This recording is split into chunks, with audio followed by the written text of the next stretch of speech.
Welcome to Faith and Freedom. For the next few minutes, we hope to inform, inspire, and encourage you as we discuss legal victories and challenges to your fundamental freedom and religious liberties. Faith and Freedom comes to you from Liberty Counsel, a civil liberties education and legal defense organization. Join us now as Matt Staver, founder and chairman of Liberty Counsel, explains the latest legal issues all across this country. In the courtrooms of America, Liberty Counsel is winning the battle for your constitutional freedom. Liberty Counsel celebrates the 10th annual Day of Purity. I'm Matt Staver, founder and chairman of Liberty Counsel. Joining me is Amber Haskew, the director of the Day of Purity. Amber, this is the 10th year for the Day of Purity. It's not just for Liberty Counsel. Liberty Counsel launched the program, but it's for all organizations and people across not just America, but literally around the world. We've had up to 37 countries that have participated in the Day of Purity, and you're the director of it. Tell us a little bit about how it started, what it's about, how people can get involved. Sure. The Day of Purity started just as a movement against all of the sexual pressures in our culture. You can't go get a gallon of milk without seeing so much about what's going on in our culture and just the inundation of sexual pressures and information. And we wanted something for students to be able to stand up, especially on the Day of Purity is also Valentine's Day, and to talk about what is true love and true love waits and this aspect of our culture of waiting is better. Right now, about 2/3 of the people who lose their virginity actually wish they had waited longer, and that's not a message that you hear in our current media. You know, in the current media, just go back a few days before Valentine's Day to the Super Bowl, and the ads were just drenched with sexual innuendo. The ads, even if you looked at the halftime show. You know, or you sit down and you even watch a family-friendly movie sometimes. You got the halftime show. Everywhere through our culture, the media is saying it's okay to have sexual relations outside of marriage and before marriage.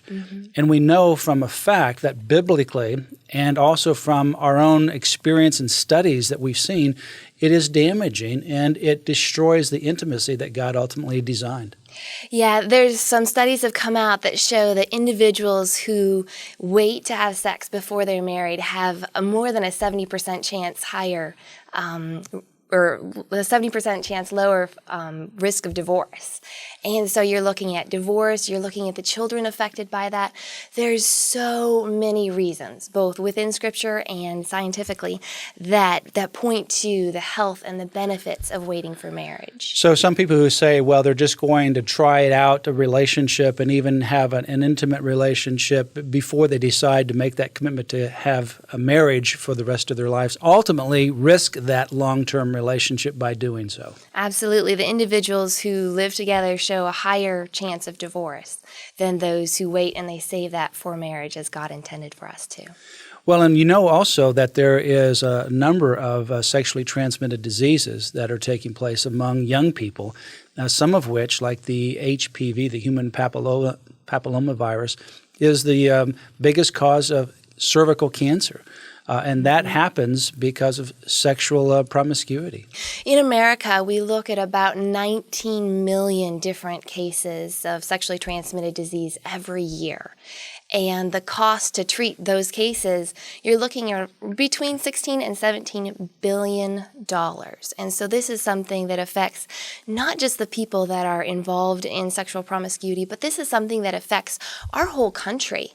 And it is something that you can't, in those billions of dollars to treat these diseases, that doesn't account for the tears and the heartache and the pain and the regret that these people face. So 1 in 4, this is part of a study that came out of both Psychology Today and particularly the Center for Disease Control, which compiles a lot of these studies and does research. 1 in 4 teens that are sexually active, 25% essentially. Of those teens that are sexually active have a sexually transmitted disease. Now, they may not know it at the time. They may not know that the person that they're having a sexual act with has that disease. But those diseases, like the HPV, are permanent. They will ultimately cause, in many cases, death and certainly the inability to even have children later if you have cervical cancer and have to have part of your uterine removed. So these are, and someone might say, well, I'm not having sex with all these different people. I'm just, with this one person that says he or she loves me. Even that one time can ultimately be one of these devastating statistics. Yeah, it's always interesting to me when people say, well, I'm not going to have sex until I really love the person. I mean, to me, that's kind of like saying I'm not going to rob the bank until I really need money. It's something that you want to save this for a relationship. You want to save it for the commitment. One of the recent studies I was just looking at shows that it's almost a 50% chance when a girl first has sex that she will get a sexually transmitted disease.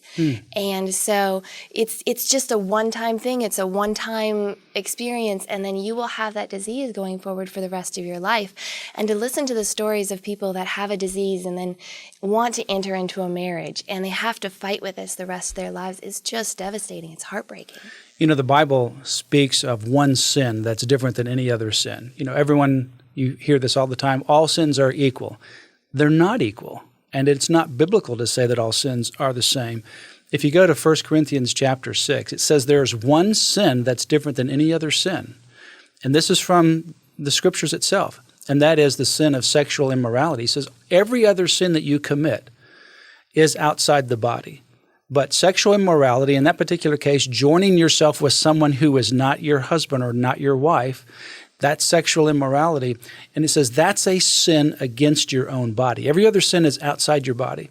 But sexual immorality outside the confines of marriage, which God designed, is a sin against your own body. It has an effect on you different than any other sin that you would commit. There's so many negative things against, why you should not take this action.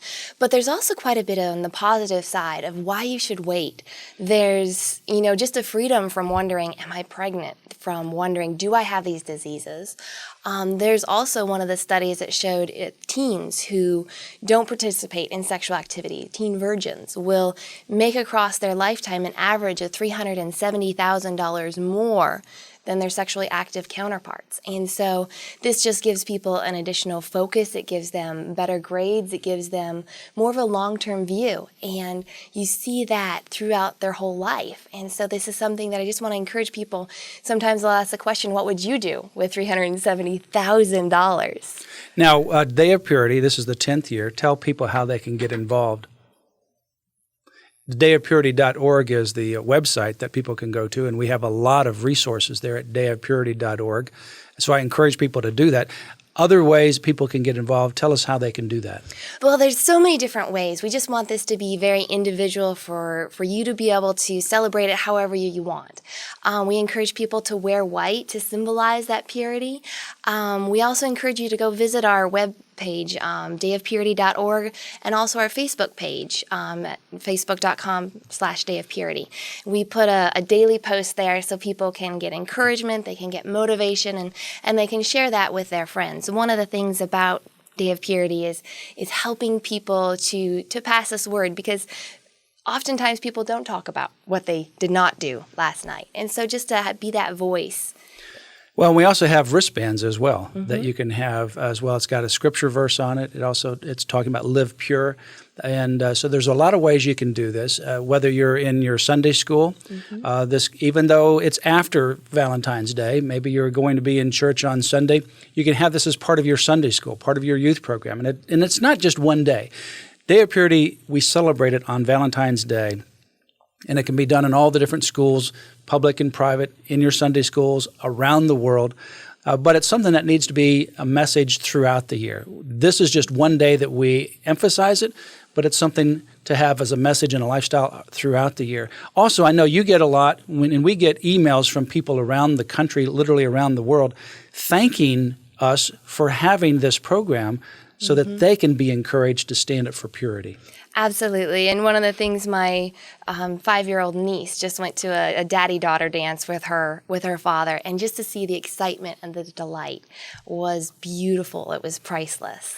Well, I encourage you to go to dayofpurity.org, and find out some of the resources that are available. Make sure you send them around, post them on your Facebook.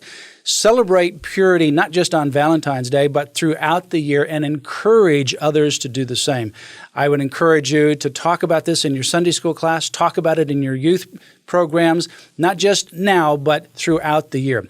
And go to our resource page, dayofpurity.org. Also, we have a lot of other resources on lc.org, Stolen Honor, and this is a new book by Dr. Judith Reisman, Stolen Honor by Dr. Reisman. Go to Liberty Counsel's website, lc.org. And remember Liberty Counsel in your prayers and your regular financial support. You have been listening to Faith and Freedom with Liberty Counsel. We hope that we have motivated you to stand up for your faith, family, and freedom. We can accomplish a lot when we work together. Get informed and get involved today. Sign up for our free monthly newsletter, The Liberator. We will send it out to you free of charge. Stay informed with our Liberty Alert email updates. Just click on the website at www.lc.org or call us at 1-800-671-1776. Tune in next time to learn more about your rights right here on Faith and Freedom.